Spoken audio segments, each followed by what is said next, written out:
उदासीन कहते हैं ना किसी को मित्र बनाया ना किसी को शत्रु। शत्रु मित्र नहीं कोई, सब सो हित बस कीजिए, क्योंकि हरि अपनो है सोए। सब में विराजमान मेरे प्राण प्यारे हरि हैं। ये क्रूरा अपि पापिनो न च सताम संभा सदृश्याश्चये सर्वान् वस्तुतया निरीक्ष परम स्वाराध्य बुद्धिर्मम। ये मेरे आचार्य का आदेश है। जो क्रूर हैं, पापी हैं, दुष्ट हैं, नीच हैं, वो तुम्हें दिखाई दे रहे, मेरी दृष्टि में आराध्य देव श्री राधा वल्लभ लाल, श्री कृष्ण चंद्र जी सबके हृदय मंदिर में हम परमात्मा देखने के लिए चले हैं, ना कि क्रूर पापी दुष्ट निंदक देखने के लिए चले हैं। हम साधना कर रहे हैं सब में परमात्मा का अनुभव करने के लिए। जड़ चैतन्य कछु नहीं दिखे, जहां दिखे तहां श्याम खड़े, ये सिद्धि है। ये साधना की परिपक्व अवस्था है कि अपने इष्ट को वासुदेवा स्वरमिति महात्मा सुदुर्लभा, हम उस मार्ग के पथिक हैं। सत्संग सुने तो बहुत सावधान होकर सुने, एक एक शब्द रहस्यपूर्ण होता है। भैया चाहे हीटर गर्म करे, चाहे फ्रिज ठंडा करे, चाहे एसी ठंडा वातावरण कर दे या हीटर गर्म वातावरण कर दे, बिजली दोनों में एक ही है। जो देखने वाला है कि हीटर का कारण बिजली, तो कूलर का कारण बिजली, फ्रिज का कारण बिजली, एसी का कारण बिजली, वो केवल बिजली देख रहा है कि इन यंत्रों में चलने की सामर्थ्य नहीं, ये बिजली से चल रहा है। लेकिन उस यंत्र का प्रभाव है कि वो गर्मी फेंकता है, उस यंत्र का प्रभाव शीतलता फेंकता है, पर दोनों का कारण बिजली है। ऐसे ही इस जड़ चैतन्य में, इस सत असत में, इस उच्च और नीच में, महात्मा और दुरात्मा में क्रियाएं जमीन आसमान का अंतर। पर साधक क्रिया दर्शन नहीं करता, साधक कारण तत्व को देखता है। तो कारण श्री हरिवंश भनम, कारण परम तत्व वही है, दूसरा नहीं। तुम्हारी दृष्टि स्थूल को देख रही है, शरीर और क्रियाओं को देख रही है, और संत और साधक भगवत मार्ग के पथिक उस तत्व का दर्शन करने निकले, तभी उन्हें तत्वदर्शी महात्मा कहा जाता है। इसीलिए अनाधिकारी संतों के वचनों का गूढ़ रहस्य न जानकर वो मनमानी आरोप थोप करके उनकी निंदा करके नर्कगामी होता है। तो कह रहे हैं उदासीन जग में रहो। तुमसे कोई मित्रता का व्यवहार करे तो जय जय, और शत्रुता का व्यवहार करे तो जय जय, क्योंकि उसकी मति है। लेकिन मित्र और शत्रु व्यवहार है, लेकिन परमार्थ में नहीं। परमार्थ में वही परमात्मा तत्व उसके हृदय में बैठा है, वही परमात्मा तत्व मित्र के हृदय में बैठा है। तो उदासीन जग में रहे, शत्रु मित्र नहीं कोई, सबके हित की कीजिए, सबके हित की, सबका मंगल, ये परमार्थ के पथिक। ऐसे पापी से आपको बात नहीं करनी चाहिए, आपके यहां नहीं आना चाहिए। कौन पापी है? पापी कौन है? हमारी समझ में पापी उसे तुम कहते हो जो भूल गया है, अपने स्वरूप को भूल गया, भगवान का विस्मरण हो गया, वही माया के गर्त में गिर गया। तो हम लोगों का कार्य क्या है? भूले हुए को स्मृति प्रदान करना। ये जो ज्ञान है ये स्मृति प्रदान करता है। नष्टो मोहा स्मृति लब्धा तत्प्रसादान मयाच्युता। तो संतों के हृदय में बैठ के कौन बोलते हैं? गोविंद ही तो बोलते हैं। तो गोविंद की वाणी क्या करती? नष्टो मोहा, मोह का नाश करके और भगवत स्मृति जागृत कर दे। पापी से घृणा मत करो, उसका पाप दूर हो जाएगा तो महात्मा हो जाएगा। कोई दुरात्मा नहीं है, भूल है, भ्रम है, अज्ञान है, अविद्या है, इसका नाश हो जाए तो महात्मा ही है, वो परमात्मा ही है। यही बात समझने के लिए तो साधना की जाती है। इसलिए ना किसी से द्वेष करो, ना किसी से राग, ना किसी से अपनापन, ना किसी से परायापन, सब में एक श्री भगवान विराजमान है। ये जग सब है श्याम को, कासों की जय प्यार, कासों मानो बैरता वृथा होत है ख्वार। ये सारा संसार स्वयं श्याम सुंदर बने हुए हैं। मत्ता परतरम नान्यत किंचिदस्ति धनंजय, हे अर्जुन मेरे सिवा कुछ नहीं है, मैं ही मैं हूं। तो कह रहे फिर काहे को किसी से बैर करते हो, काहे किसी की निंदा करते हो? वो बैठा मुस्कुरा रहा है सच्चिदानंद की मैं छुपा छुपी का खेल खेल रहा हूं, तू पहचानने चला था, कहां पहचान पाया? मैं इस चादर को ओढ़े हुए जड़ चैतन्य की मैं ही विराजमान हूं, मुझको ढूंढ लो। संत खोजी होते हैं, क्या खोजते हैं? उसी परम तत्व को जो सब में विराजमान है।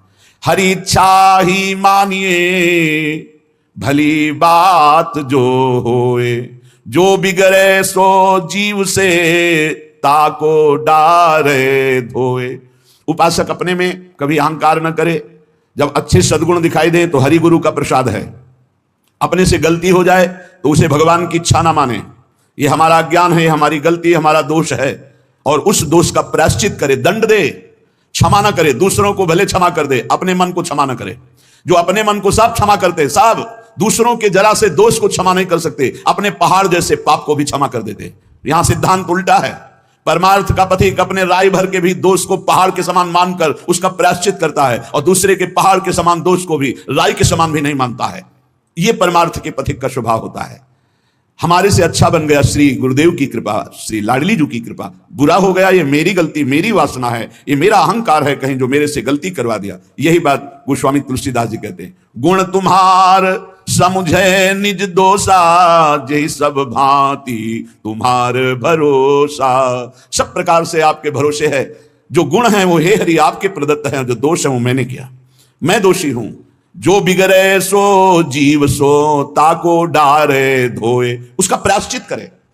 सच्चा साधक कभी क्षमा नहीं करता अपने को, उसको प्रायश्चित गुरुजनों से मिलकर निश्चित करता है। जाओ इतने दिन व्रत रहो, परिक्रमा लगाओ, ये सब दंड मन को मिल रहा है, मन निर्मल होगा। अपने पापों को तो प्रायश्चित नहीं करते, दूसरे की जरा सी गलती को पहाड़ जैसा वर्णन कर देते। ये भगवान के दास नहीं होते, ये भगवत विमुख जन होते हैं। उर हरि पेरक जो करे, जोई सब कुछ होई, जीव आपनो मान सुख, दुख देखे तब रोई। अगर आपके साथ कोई व्यवहार अनुकूल कर रहा है या प्रतिकूल, तो आप क्रिया को मत देखो, अनुकूल प्रतिकूल, कारण तत्व को देखो। हृदय में बैठा हुआ और प्रेरक रघुवंश विभूषण भगवान प्रेरणा कर रहा है, क्यों? क्योंकि मुझे वो अनुकूल प्रतिकूल से ऊपर उठाना चाहता है। इसलिए अनुकूल प्रतिकूल परिस्थिति सांसारिक पुरुष को हर्ष या शोक देती है, लेकिन भक्त को या भगवत मार्ग के पथिक को नहीं, क्योंकि वो कारण तत्व को देखता है। जब प्रभु अपनावे जीव को, तब ये तिरस्कार अपमान निंदा देते हैं।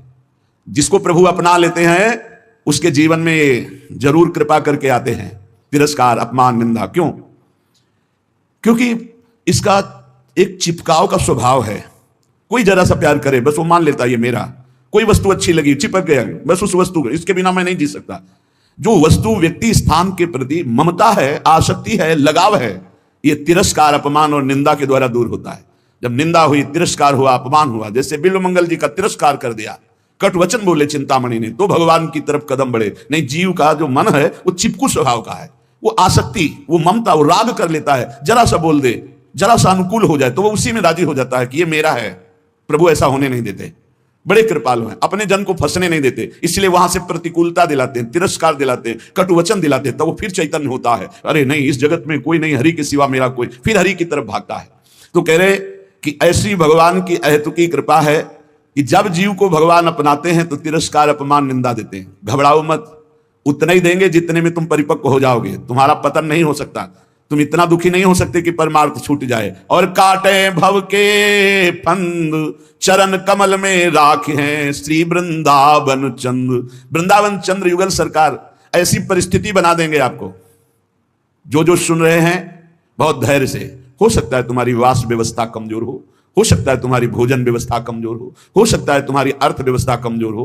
काट लो समय, ये काट लो समय। आगे जो आपको प्राप्त होगा वो इन सब से परे है। नाशवान परिस्थिति, नाशवान धन, नाशवान भोग, इससे परे अविनाशी परम पद मिलेगा। और ये हम विश्वास पूर्वक तुम्हें कह रहे हैं कि भगवान अपने भक्त के योगक्षेम का वहन करते हैं। आप निश्चिंत रहिए, इंतजार करो, उबना मत, कैसी भी परिस्थिति हो भागना मत। यहां हर एक को श्री जी देख रहे हैं।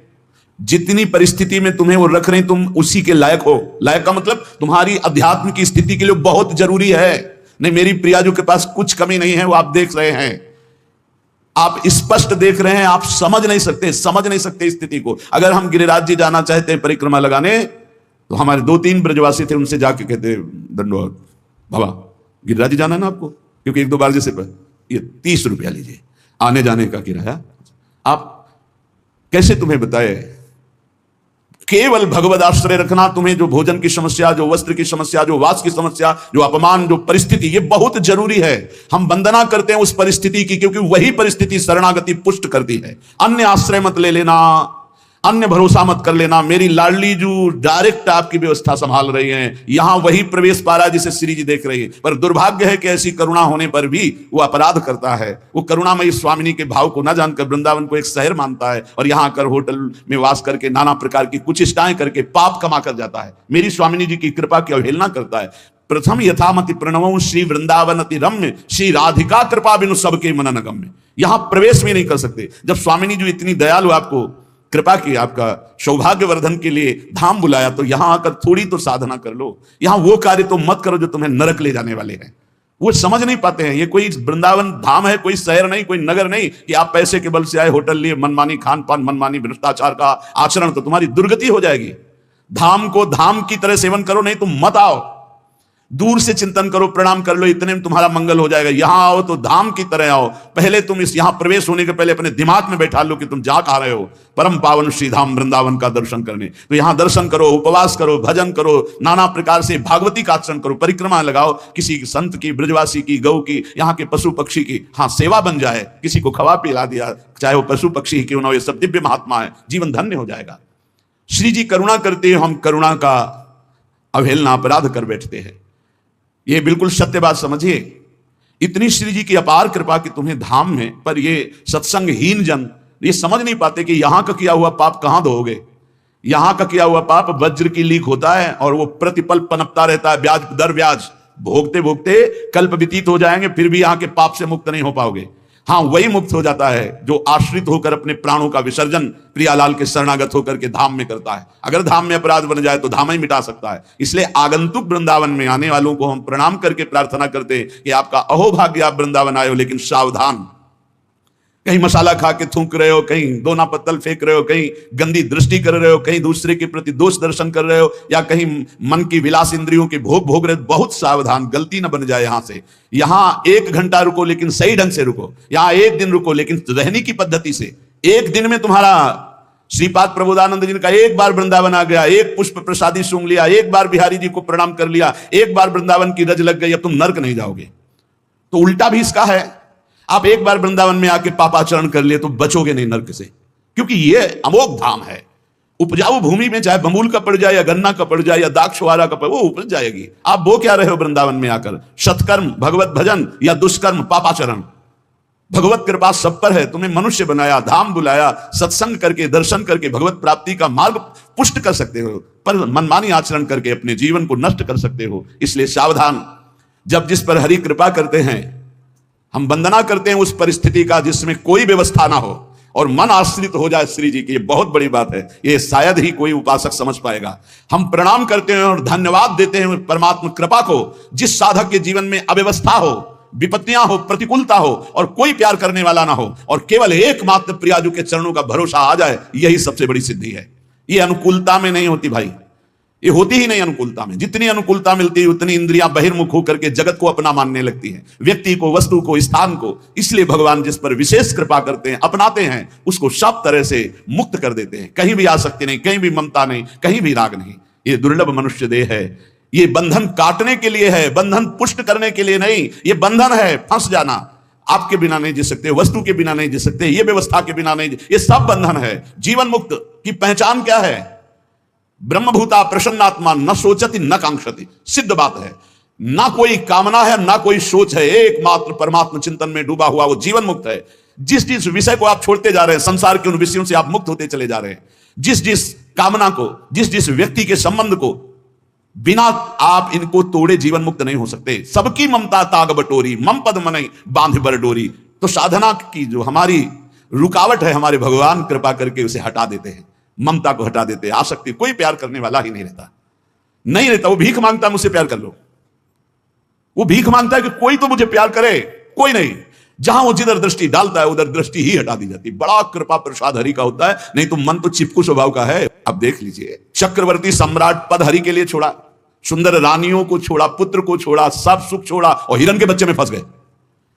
ये बात हमको शिक्षा देने के लिए, नहीं तो वो तो भगवान के पुत्र हैं। ऋषभ देव भगवान का अवतार, उनके पुत्र हैं, और चक्रवर्ती सम्राट पद जिसके लिए छोड़ा, हिरण में कैसे फंस सकते हैं? ये हमको शिक्षा देने के लिए कि तुम किसी भी राग में भगवत प्राप्ति में बाधा पैदा कर सकते हो।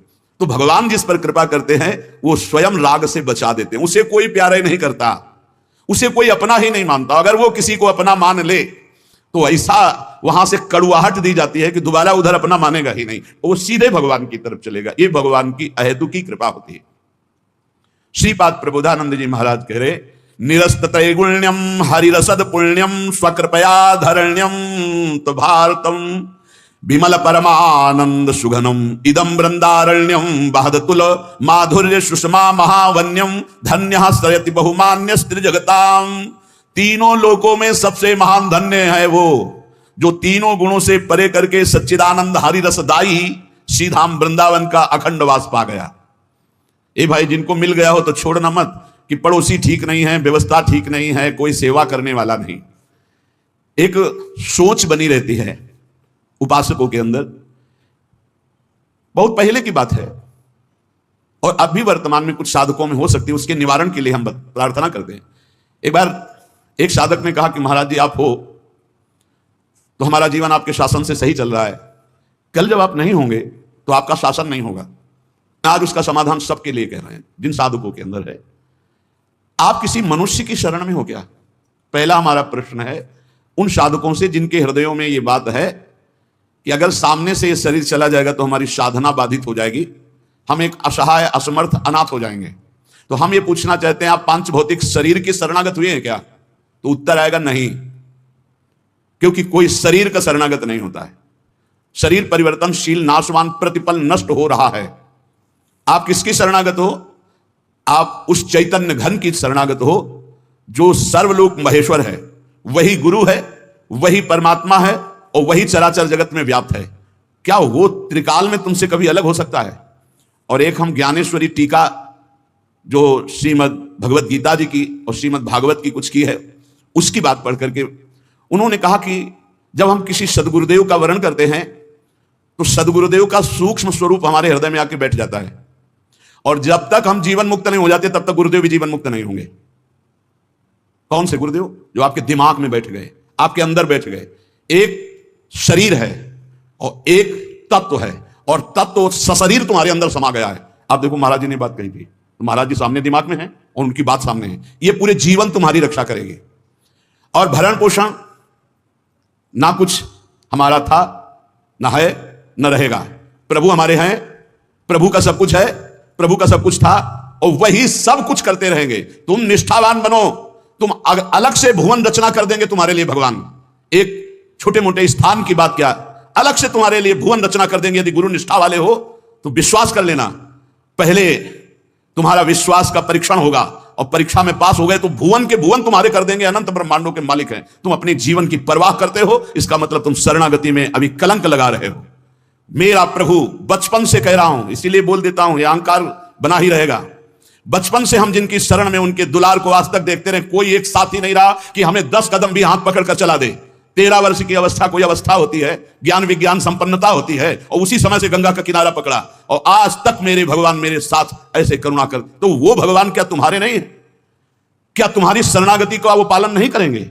फिर ये प्रश्न क्यों हो जाता है मुझे किसने संभाला बचपन से अभी तक? किसने संभाला? कोई विश्व में ऐसा नहीं कह सकता कि 10 वर्ष हमने संभाला, एक दिन भी नहीं।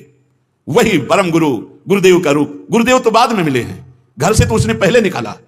सूक्ष्मता से देखिए, उस जगत गुरु ने घर से निकाला वैराग्य दिला के, उस जगत गुरु ने भ्रमण कराया, फिर गुरु रूप से मिले, फिर हमको सतमार्ग में चलाया, फिर अंतर ध्यान हो गए, फिर सदगुरु रूप से आगे मिले, फिर पला, फिर सदगुरु रूप से आगे, वो आगे आगे बढ़ता चला जा रहा है। वही परमात्मा तत्व, वो क्या तुम्हारा नहीं है? तुम निर्भय निश्चिंत नहीं? अरे तुम शरणागत हो, चल के तो दिखा एक कदम विपरीत। अगर थोड़ी भी शरणागत हो गए तो एक कदम तो विपरीत नहीं चल सकता जीवन में, यदि शरणागत है। और जो शरणागत है तो माया मां की तरह दुलार करती है, मां की तरह। हमारी बात को समझ लेना, माया उनको विघ्न डालती है जो सूरवीर होकर के माया को जीतना चाहते हैं, और जो माया को मां मानते हैं, मां की तरह दुलार करती है, वो भगवान को प्राप्त हो जाते हैं। माया कभी बाधा नहीं पहुंचाती। इसीलिए हरिदासों में कहीं भी माया का प्रभाव नहीं देखा जाता। वो तब होगा जब कीन हो इसका बहु अभिमाना, चोख होवन चा कृपा निधाना। अगर अभिमान रहित होकर दैन्य भगवान की शरण में, तो माया है ही नहीं, वो मां है।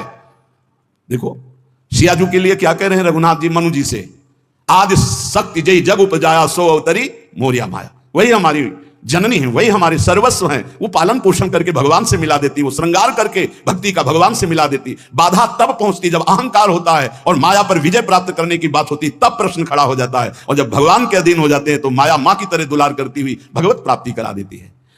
निरस्त त्रैगुण्यम, वृंदावन में रहने मात्र से निरस्त हो जाते तीनों गुणों के प्रभाव, सतोगुण रजोगुण तमोगुण। इनसे ऊपर त्रिगुणातीत प्रिया प्रीतम के प्रेम की प्राप्ति होती है। हरि रसद पुण्यम, ऐसा यहां वास मात्र से सुकृत होता है। वास मात्र भजन है।